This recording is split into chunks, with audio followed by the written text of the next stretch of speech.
Cars make you fat, mate. Cars make you fat. I need a carbohydrate diet, but I'm getting me fat. I can't hear what you're saying. Your mouth's too full of fat. The fat you eat's the fat you wear. Smoothie, 2,500 calories of fructose, glucose, sucrose, sugars, simple sugars to nourish the red blood cells in the brain. The brain runs on glucose. I don't know what to do anymore. I cause a lot of havoc, create a lot of controversy, but bottom line is I want to help people. I want to use a bit of extremism to highlight the facts that nature is where it's at. Natural foods, alright? Natural foods. Man's ego has commodified food. And then we want to be successful in food industry. So we make our food like more powerful market share than other foods.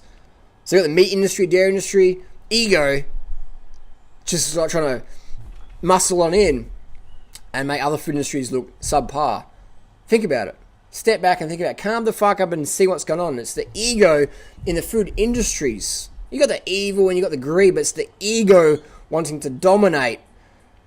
So be careful who you listen to. Don't fuck up your health, fuck up your life because you listen to someone's ego. Listen to your own heart. If you want to make choices in life, listen to your own fucking heart. Not someone else's ego. Not me, not anyone else. Listen to your heart. If what I say makes, if what we say, being freely, what we say makes sense, cross-check it with your heart. Always cross-check with your heart. Would you eat your fucking dog? You wouldn't. When your dog gets sick, do you take it to the vet or you give a fucking hammer to its head and eat it? You don't. When an animal gets put down, you don't go, I want to eat the fucker. You don't. We're not designed to eat animals. If we were, when the dog got hit by a car, we'd be like, fuck yeah, free meat. Can you imagine if your car ran into a fucking mango tree, right? And all the mangoes fall onto the car? You'd be like, fuck, this is pretty weird, man, but we've got some free mangoes, man. This is pretty cool. And you'd be eating mangoes at the car crash. Calm the fuck up. I'm going to have this smoothie. I'm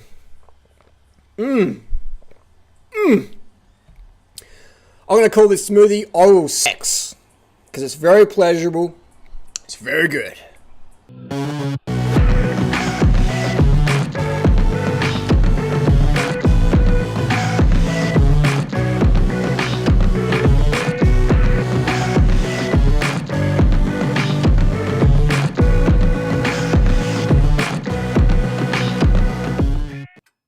Spider on the smoothie jug. Look, he's trying to get in there. Can't really see him. Let me see if I can move it around. See him? It's in there. Look at him. Little junior. This little jumping spider. We'll try and get him out so he doesn't get guzzled in the smoothie. These jumping spiders are an international spider. They're the cat of the spider world, right? They don't make a web to catch prey. They just hunt them down. Hunt him down. So I'll put him over here on the fence. Come on, little fella. Isn't it amazing how people react to spiders? There we go. Spiders, friends. World's best pesticide. That's why we've got such a problem with pests, because everyone's fucking killing the spiders. Spiders don't kill people as much as pesticides do. So if you're concerned, go the pesticide route. 2,500 calorie fruit smoothie. Bananas, bit of coconut sugar, bit of dried fruit mixed in there. This is so sweet. Who needs ice cream when you got fruits?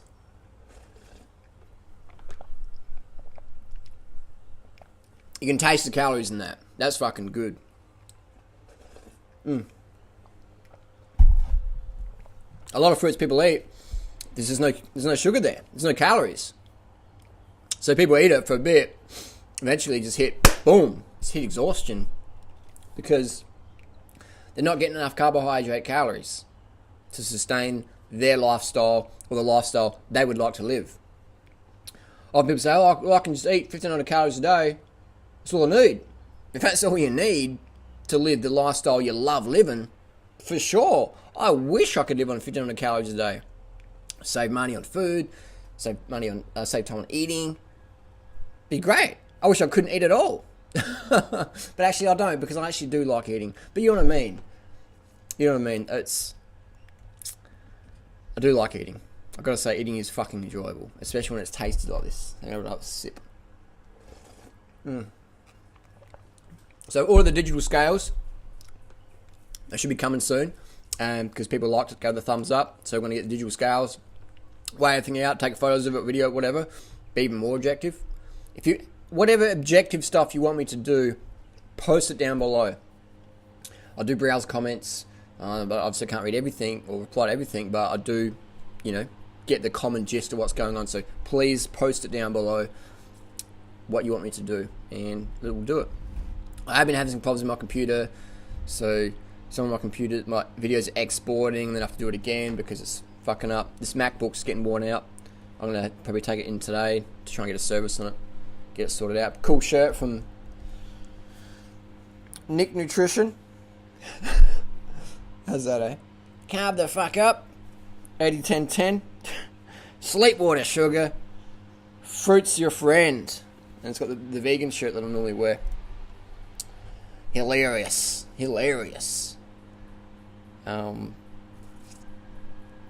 What else are we going to talk about? Let's do a bit of questions, eh? Let's do some questions. Questions. Whoa, what was that one? What do you do, Durianrider, what do you do for pain? Like when you get a sports injury or torn muscle? Aspirin, Tylenol, codeine, pain patch. Pain can be hard to deal with naturally if it's a 9 out of 10 level pain from injury. What do I do for pain? I'm a fan of painkillers, but I'm not. Obviously, in sports, painkillers are abused, especially in cycling and running, and even weightlifting or whatever, CrossFit. People pop Tylenol like candy, because Tylenol switches off your governor switch, so you can just push through any pain.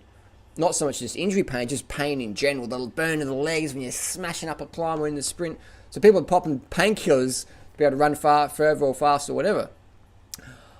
I understand that's part of professional sports, but I think long-term health, not the best thing for your kidneys, etc. So I don't recommend doing painkillers to train with, even though 100% of pro athletes use painkillers because they're legal and they're fucking effective during times of competition. But, like anything, you pay back later on. So I don't recommend it. I've actually had 2 fights this year, road rage, involved cycling, redneck fucking drivers. One of those fights involved me cracking a tooth, and that fucking did hurt. So I did take ibuprofen. I took 1 or 2 of those, and that's the only pain medication I've taken probably since 1996, I reckon. Other than when I got a vasectomy, I had anesthetic, which obviously you have to do because they're not going to chop your nuts unless you got some painkillers in there. So that's all I've had is the anesthetic from the vasectomy and those 2 painkillers. Obviously, anesthetic is part of surgery, so you need it. So if you need painkillers, if you got 9 out of 10, take it. But if you've got an injury, an accident, for sure, painkillers are just essential. They're beneficial. But if you've got a sports injury and using painkillers so you can keep training, that's what I'm against. What you want to do is feel the pain. If it's 9 out of 10, take painkillers, don't train. Alright? Don't train because you're going to give yourself more injury. I see it all the time. People in marathons or whatever got a bit of a niggle and they think, fuck, I've trained so hard. I want to do the event. I want to lose the weight. Pop some painkillers, bam, stress fracture or whatever because they didn't listen to the body's pain. So pain is beneficial. I don't recommend taking painkillers for recreational use. I don't recommend using painkillers for training. I only recommend painkillers for extreme emergency situations.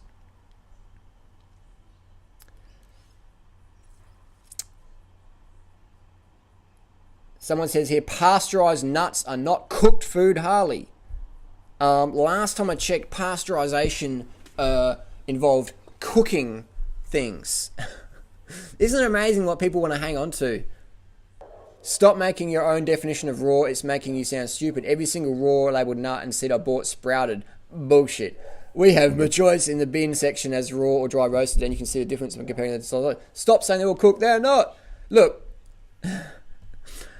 I've talked with a lot of nut farmers. Actually, I'm going to probably make some phone calls today and record it. All nuts in the store are cooked. You have to cook them. You have to tunnel dry them, get the moisture out. All right, you have to do that. That's bullshit that you're saying that you can sprout cashews, almonds, Brazil nuts, etc. from the bin you get at your organic shop or whatever. That's such bullshit.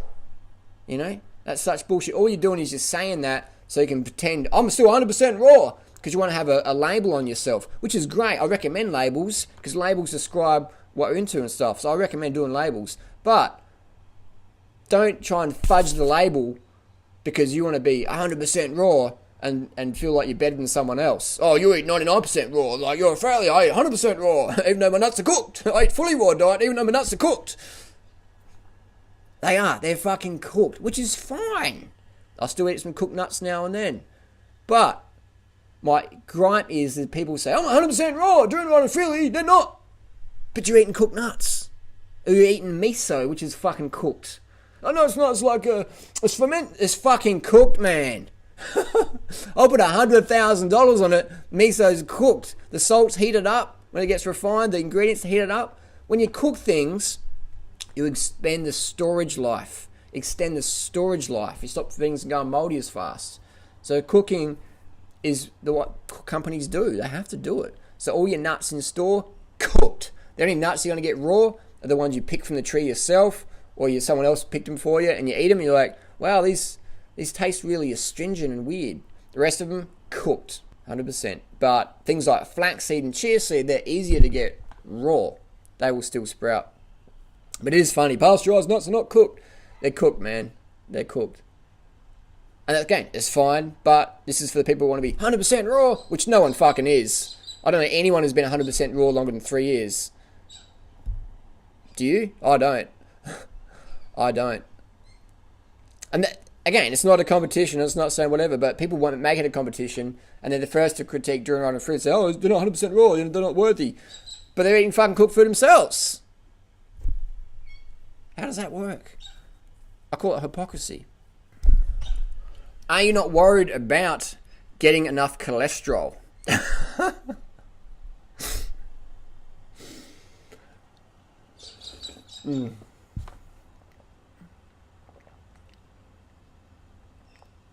It's been shown with some advances in technology that plants do contain a microscopic amount of cholesterol. Alright? Like just the absolute scrapings of the barrel.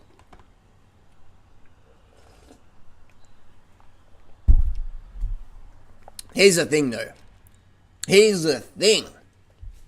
The body makes cholesterol. Okay? So it's like saying, Holly, you don't eat eyeballs. Aren't you worried you won't get enough eyeballs? Your body makes eyeballs. It makes cholesterol. You don't need to eat it.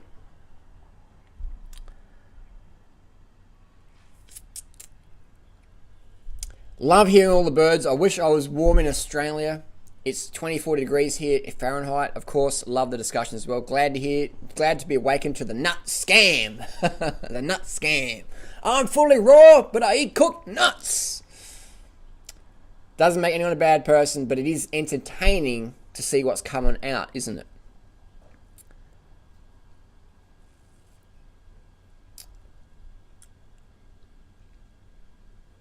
Durianrider, I found this a great lifestyle to sustain weight. After 6 months on this diet, I've not lost any fats.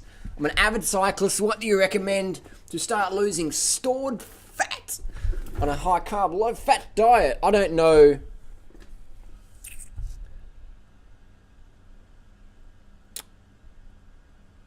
I don't know what this person's eating. They say I'm 5'10", it's a male. 5'10", weigh about 155 pounds. I'm a sprinter build on the bike. I would say I'm not fat. I'm skinny, but I'm not lean like Durianrider. Still have some pudge on my stomach and hips.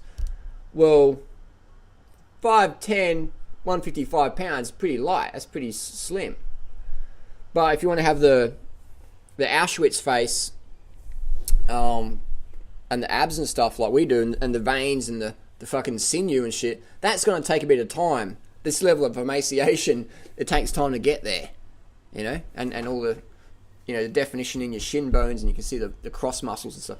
This is not going to happen in 6 weeks. And if it did happen in 6 weeks, you wouldn't be able to sustain it. So give things time. Do you think I got so good at cycling in 6 months? Do you think I got this lean in 6 months? Give it time, bro. Give it time. And eventually you look like Michael Rasmussen. And you'll be writing me, hey, I'm getting too light, people are concerned. I'll be honest with you, the main reason I don't eat 100% fruit and veg is I'd get too lean. I'd get too lean. Performance would go up, but I would look so fucking lean that I would scare people away from this lifestyle. We probably scare people away as it is because we're so lean, both Freddie and myself. But if we ate just fruits and vegetables, we would get so fucking lean. I would get down to about 57 kilos, but if our current lifestyle, if we ate 100% fruit and veg, we'd get down easily to 57 kilos myself, which is scary fucking light. So it'd be good for performance, but look at those veins, you know what I mean? Pipes. It'd be good for performance, but people would see us in the street and go, interesting, what's going on there? So people want to be slim like us, but they don't want to be anorexic. Harley, I think it'd be helpful.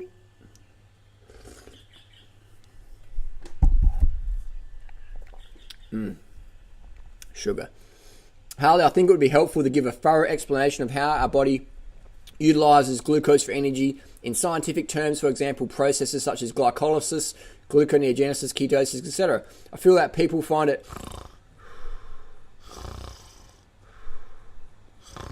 boring. I appreciate the email, but it's boring. If you want to learn that stuff, read a physiology textbook. For me, it's fucking boring. What matters, what works, eat fruit, get lean. Eat carbs, get lean. Go to Kenya, go to Thailand, there's your thesis. Don't waste time spending big bucks on whatever. Go travel and ride a bike around villages and cultures and I've slept in people's houses where I didn't even speak their language. They didn't speak English, I didn't speak their language. But I slept in their house. The roofs were made of rusted tin iron. Friendly people, genuine people. Invited me in, served me up food. I'm like, oh, I don't eat that, which is hard to explain. I didn't even speak their English, their language. But I had food with me, or they had some fruit, so I ate that. Travel and watch what people eat. Spend time. You can read all the physiology textbooks. They're great. I've done that. But I find it boring as fuck. And there's plenty of people out there who will teach. There's Plant Positive's a great YouTube channel. Plant Positive. So I'll say it's boring as fuck. It is for me, for most people. But I understand people want an academic explanation. So I think it's fantastic. There's channels out there like Plant Positive, etc., who have done all the boring work, the hard work of putting it out there. Basically, eat a low-fat diet, you get low-fat body levels. Eat a high-protein diet, your insulin levels stay high, you get bigger. You have more mass. Eat like a Kenyan to look like a Kenyan. Eat like a Thai stripper to look like a Thai stripper. Eat like a model to look like a model. Eat like Freely to look like Freely. Eat like Durianrider to look like Durianrider. Train like a bodybuilder to look like a bodybuilder. But don't do the steroids. Basically, eat how you want to eat.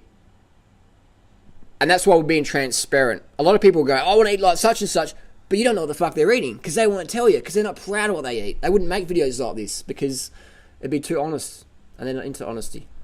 And that doesn't make them bad people, but it makes it hard, doesn't it, to have real examples because like, what do you do? What drugs do you take? Do you on steroids? What's going on? Do you vomit after meals? Makes it tough. I've been eating the seeds and apples all my life. People look at me odd when I eat this whole thing, but they're the ones missing out on the tasty bit by throwing the core away. If you want to be fully raw, you got to eat your apple seeds. No more pecans. No more cooked pecans. It's got to be raw apple seeds. Harley, when on a low-fat diet, high-carb diet, mostly from fruits, do you have any recommendations on how to recover from the heavy weights quicker? For example, any particular foods that aid muscle recovery. Loving the videos. Cheers. Go to bed early. Go to bed as early as you can. Go to bed 6, 7 p.m. if you want to increase recovery. And sugary fruits aid recovery the most. People say, no, you need to eat meat and eggs. Get your protein. Get your BCAAs. Your branched chain amino acids. Isn't it funny, people who eat meat and go to the gym, they're taking whey protein, and then taking egg protein, and then they're taking the BCAAs, and then they're taking the glutamine, the ornithine, the leucine, the arginine. It's like, it never fucking ends, man. Bottom line, fruit, as much as you can stomach. First level, water, because your muscles are 80% plus water. After your training session, quarter water. Then wait 5-10 minutes, smash in as much fruit sugar as you can stomach. Then have a nap or go to bed as early as you can. That's the 3 things to steroid-free recovery. All this other stuff is fluff. It's marketing industry. If you want to have big muscles, aesthetic muscles, you got to do steroids. All the guys that you would think, wow, that's an amazing physique. Steroids, 1000%. Doesn't make them bad people. It's just a personal choice. But don't be deluded that you can get a natural physique without steroids. If you want to look at a natural physique, go back to, what's that guy's, Sandow. Go back to before 1930. They're natural physiques. After 1930, 31, 34, whatever, synthetic testosterone hit the market. And then things changed forever. So from 1930 onwards, that's steroid era. That's the steroid physiques, 100%. Before 1930s, there was no synthetic steroids, so there's a bit more objective of what was going on.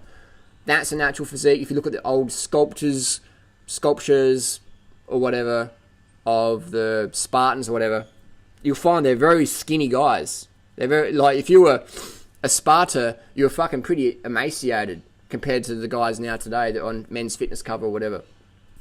Sparta physique, natural. I'm not talking of the artist's impressions. I'm talking the shit they dug up, you know, that was actually painted and sculpted back in Sparta days. That's a natural physique. So you're no longer a pioneer. Will you go back to Woodstock Fruit Festival? I'm not going to discuss that now because it's still early days, but we'll get into that in depth at a later date.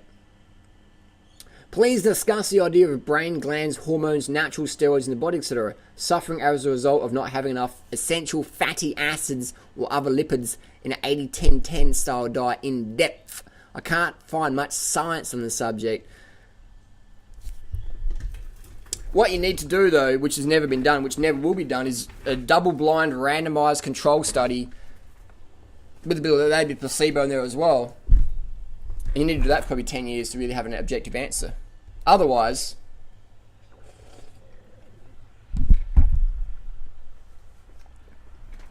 you just got to look at. You got to look at how much. You got guys like Rob Wolf and that. They promote almost 100% calories from fat, or at least 80% calories from fat. Rob Wolf promotes all these brain supplements and shit. Glands. They sell all these gland extracts and shit. Like, you know, Dan the Man and Robert Morse promote all these crazy quack diets, and they sell all these gland extracts and shit. Hormones. Go to any gym, you'll see people on steroids taking hormones, or you'll see pretty much every woman in the Western world over age 40, 50 is taking HRT, hormone replacement therapy, or most men in Australia over age 35 are taking testosterone replacement therapy. Not most, but many. And it's increasing because the fat intake's increasing, so it's fucking up our hormones, etc. So it's not the thing is, when you eat fruits and vegetables as your staple, you're getting your essential fatty acids, and you get them in a raw state, because essential fatty acids like omega-3, etc., they're like long chains, so they're very prone to destruction from heat. So that's always funny when people say, I'm eating my fish, frying their fish up for omega-3. I'm like, well, you just fucking damaged it all, man. It's deranged fats. Derange the fat chains. Rancid fats is what you're consuming now. So if the best fats are found in fresh greens, fresh fruits. They're the best fats, best quality fats. And that's what we have to worry about. So if you get enough calories from fresh fruits and vegetables, you're done, you're sorted. And people say, oh, do the paleo diet, sell fish oil. They sell krill oil and shit. They just contradict themselves so much.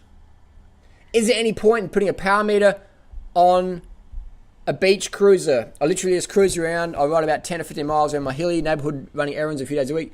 Samantha, I would recommend getting rid of the beach cruiser thumbs up for getting on the bike in the first place. Get rid of the beach cruiser, invest in a road bicycle, entry level, or a hybrid bike. You're going to have much more enjoyment. You're going to want to use it even more. I'd recommend doing that. And then, get a power meter as well. Power meter Garmin, get on Strava. But definitely I'd switch your bike first. I wouldn't put a power meter on a beach cruiser because it probably wouldn't even be compatible. I'd get a road bike. I've done plenty of videos about that. Entry level road bike. Just type in road bike, entry level Durianrider into YouTube. It will come up. That would be my tip. And get it from a shop that can fit you up well. And then eventually get some cycling shoes, some mountain bike cycling shoes, and just keep cruising up and you'll have a lot of fun. If you can ride 10, 15 miles in a beach cruiser, that's pretty good. Especially in a hilly suburb. I couldn't do that. Beach cruisers suck, in my opinion. For me, beach cruisers are good if you got to ride 400 yards to the fruit shop in Thailand and back to the beach or whatever. Otherwise, I don't really rate them because they're just too cumbersome. Macola says to bring carbs down to 25% and to make up for it with saturated butter or sauteed butter, coconut oil, and flaxseed. Well, here's the irony, right? Macola's girlfriend, partner, Erin, she follows us on Facebook. She's a supporter. She's a nice person. I think Macola's alright guy. I've talked to him. He's curious, genuinely curious, interested in what's going on here.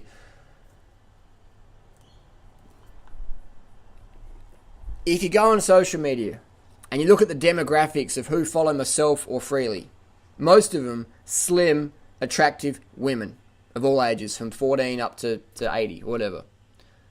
That's the demographics that follow us the most. Slim, attractive women. Second demographic would be women who are yet to become slim, attractive women. But that's their goal. So they're like, what are they doing? What are they doing? What are they doing? If you go on the paleo diet, you never see slim, attractive women doing the paleo diet. Because you can't, because you chunk out. Because all the insulin from all the food you're eating, insulin levels just get so high and stay up. You just become like a mass builder. Like you see the girls at CrossFit, they're like men. I mean, they're doing steroids as well, but they're just like, it's like, whoa, Thai lady boy, Katao. Which is fine if you're into that. That's nothing wrong with that at all. Nothing wrong with being a Katoi. Nothing wrong at all with that. I'm just saying that high fat diet makes you fat. High protein diet makes you bloated, makes you puffy, makes you big.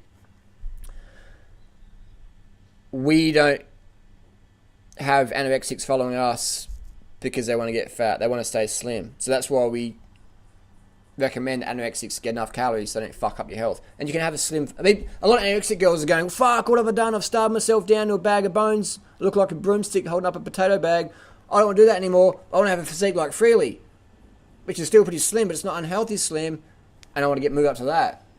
And it's a lot better. You feel a lot better. You look a lot better. Life's more fun when you got a bit of weight on you. You don't want to have a body mass index under 18. So I just got an email back from, this is on the nut scam. The nut scam. Fully raw nuts. 100% raw cooked nuts. 100% raw cooked nuts. That's a new marketing term I could use. Anyway, I got an email from Brahma Farms, one of the largest almond sellers in the US, organic. They are allowed to sell unpasteurized almonds. Mr. Bremmer emailed me back. I asked him, so all nuts in the shelf at health food stores are cooked right? He wrote back, any nut on shelf is cooked. That's coming from one of the largest nut suppliers in the USA. There you go. Don't just take Durianriders' word for it. Ask the actual producers of the nut. Are your nuts cooked, baby? Yes, they are. Now, you're going to ask it in a roundabout way so they understand what you're talking about. Be direct. Nuts on the shelf are cooked. Simple as that. So if you're calling yourself 100% raw foodist and you're eating cooked food, you're kidding yourself, aren't you? So there you go. All nuts on shelf, cooked. People who sell raw nuts on websites, but they're dry, cooked. They're all cooked. The only time you're going to see a raw nut is if you go in a health food store, right? And the person's just picked them that day, right? Otherwise, if they're longer than a few days old, they have to be put in a fridge. Otherwise, they go moldy. So there you go. There you go. All nuts on the shelf, cooked. Got a little blue tongue, listen.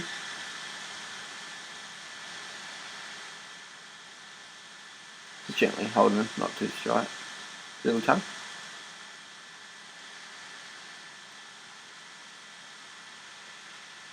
Beautiful little tongue. We'll put him back down. That was cool. He just walked under my desk, and I was just watching him. I could hear him coming along the fence. And I just, boom, just grabbed him. Very gently. I've handled a lot of snakes and lizards. You don't want to stress them too much. I mean, I'll stress them a bit there, but you don't want to grab them too hard. Just enough pressure, because they're very gentle, got very fine bones. It's going to give me any injuries. But we put out a lot of fruit for these guys. So they really enjoy it. Blue tongue lizard loves eating fruit.